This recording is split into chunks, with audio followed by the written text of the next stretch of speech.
This channel does not promote any violent, harmful, or illegal activities. All content provided by this channel is meant for an educational purpose only. আইনজীবী ফিরদৌস শামীম বলছেন। হ্যাঁ বলছি, বলুন।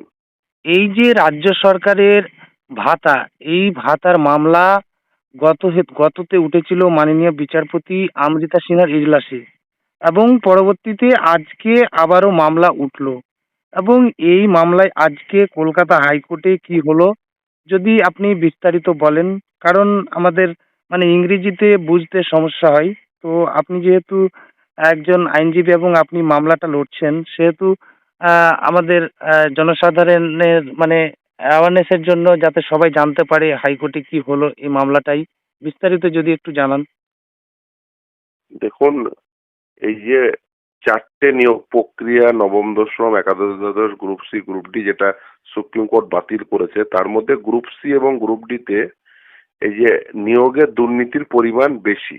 সেই জন্য দেখবেন 31শে ডিসেম্বর পর্যন্ত সুপ্রিম কোর্ট শিক্ষকদের, অর্থাৎ নবম দশম একাদশ দ্বাদশের শিক্ষকদের যেতে সুযোগ করে দিলেও গ্রুপ সি গ্রুপ ডিতে সেই সুযোগ করে দেয়নি। তার কারণ সেখানে হায়ার পার্সেন্টেজে টেন্টেড ক্যান্ডিডেট রয়েছে। এই টেন্টেড ক্যান্ডিডেটদের সহ যারা ধরুন কিছুটা এখনো পর্যন্ত টেন্টেড বলে চিহ্নিত হয়নি, তাদেরকেও একটি স্কিমের মাধ্যমে মাসে 20,000 এবং 25,000 টাকার বন্দোবস্ত করেছেন। সুপ্রিম কোর্ট যাদের চাকরি বাতিল করলো, সুপ্রিম কোর্ট বলছে এই চাকরির প্রক্রিয়ায় অধিকতর সংখ্যায় টেন্টেড ক্যান্ডিডেট রয়েছে, তাদেরকে ঘুরপথে টাকা দিয়ে দেওয়া হবে জনগণের ট্যাক্সের টাকা। সেটা কোনোভাবেই কাম্য নয়।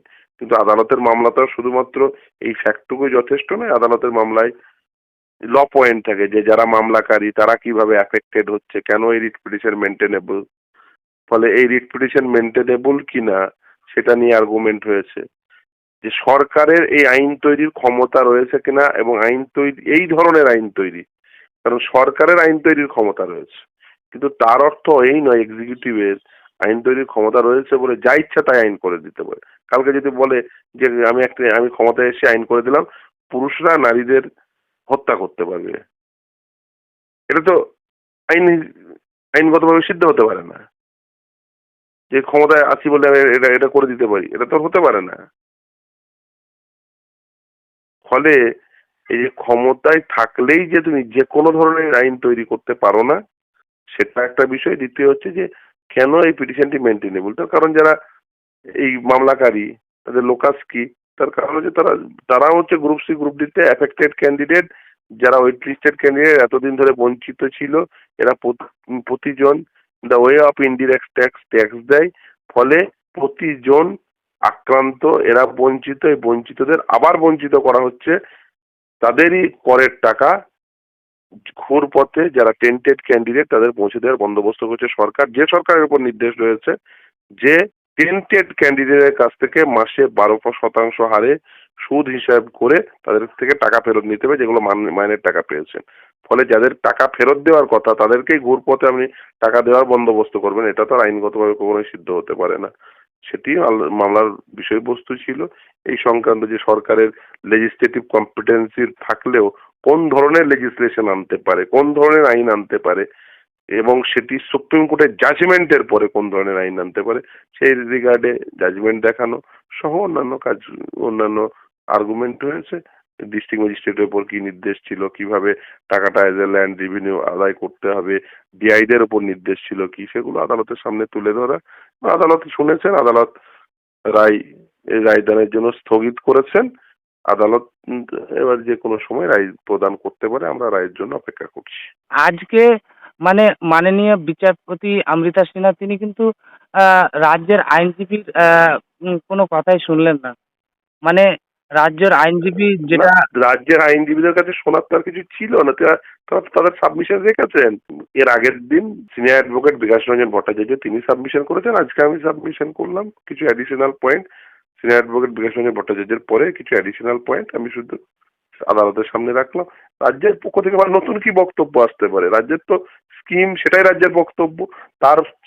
তারপরেও রিট পিটিশনের সাপেক্ষে তো অলরেডি এলাবোরেটলি রাজ্য বলেছে, লোকাস নিয়ে, মেনটেনেবিলিটি পয়েন্ট নিয়ে, রাজ্যের লেজিসলেটিভ কম্পিটেন্সি নিয়ে, তারা তো তাদের সাবমিশন রেখেছে, নতুন করে সাবমিশন করার তো আর কিছু ছিল না। আমি শুধুমাত্র যে লোকাস নিয়ে, মেনটেনেবিলিটি নিয়ে এবং রাজ্যের লেজিসলেটিভ কম্পিটেন্সে যে বিষয়ে আর্গুমেন্ট হয়েছে, আমি অ্যাডিশনাল কিছু আর্গুমেন্ট দিয়েছি যে দেখুন, প্রতিটি নাগরিক এই মামলা করতে পারেন। তার কারণ জনগণের ট্যাক্সের টাকা নিয়ে এইভাবে মৎস্যভাবে জনগণের ট্যাক্সের টাকা ঘুরপথে উম, চুরি যারা করেছেন তাদের পৌঁছে দেওয়া হবে, এটা কখনোই কাম্য নয়। তাহলে কি এটা কোথাও গিয়ে ওই ভাতার মাধ্যমে এই দুর্নীতিটাকে মানে ধামাচাপার একটা চেষ্টা, মানে একদম অযোগ্যরা আসলে এটা বাড়ি হচ্ছে অযোগ্যরা বাড়িতে বসে মাননীয় বিচারপতি অমৃতা সিনহা কিন্তু গত হিয়ারিং এ মন্তব্য করেছিলেন যে বাড়িতে বসে 20 থেকে 25 হাজার টাকা করে পাবে।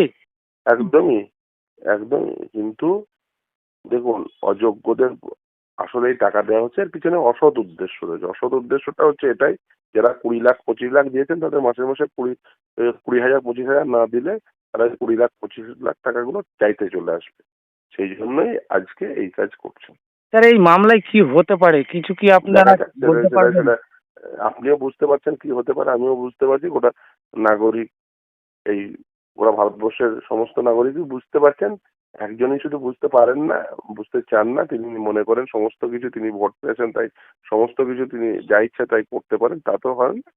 আজকে জাজমেন্ট রিজার্ভ হয়েছে, যে কোনো সময় রায় প্রদান হতে পারে, রায়দানের জন্য স্থগিত হয়েছে। দেখা যাক, যে আমরা অপেক্ষা করছি রায় যা আসবে, আদালতের রায় সকলকে মাথা পেতে মেনে নিতে হবে, সেটাই আদালতের রায় হবে। আশা করব আমরা অতি শীঘ্র এই রায় পাবো। তো স্যার আমি একটা সাধারণ মানুষ হিসাবে প্রশ্ন করতে চাই, না শিক্ষক না রাজ্য সরকার বা আর কোনো কারো বিরোধী করে কোনো কথা বলতে চাই না, কিংবা সুপ্রিম কোর্ট কিংবা হাইকোর্ট নিয়ে তো কোনো কিছু বলার এখতিয়ার নেই, বিচারাধীন ব্যাপার। কিন্তু আমি একটা প্রশ্ন করতে চাই, আমার মতো ধরেন একটা মধ্যবিত্ত পরিবারের ছেলে আছে, যেখানে তার বাবা কৃষি কাজ করে সৎ পথে চাকরি পেলো। এত কষ্ট করার পর একটা ছেলেকে 30 বছর 35 বছর 40 বছর পেরিয়ে যাওয়ার পরে চাকরিটা হলো।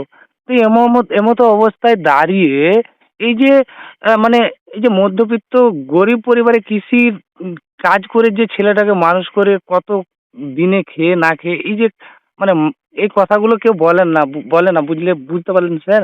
মানে এই যে ব্যাপারটা রয়েছে এটা কতটা বেদনাদায়ক।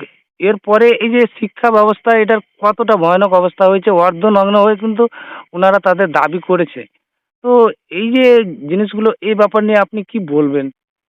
দেখুন, শিক্ষা ব্যবস্থাটাকে শুধু অর্ধনগ্ন, শিক্ষা ব্যবস্থাটাকেই নগ্ন করে ছেড়েছেন।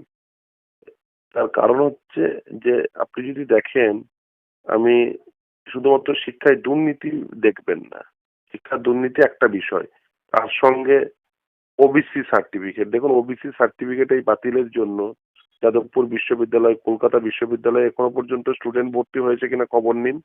এখান থেকেই পরিষ্কার হয়ে যাবে যে আসলে শিক্ষা ব্যবস্থাটাকে কোথায় নিয়ে যেতে চাইছেন, আসলে শিক্ষা ব্যবস্থাটাকে ভেঙে দিতে চাইছেন।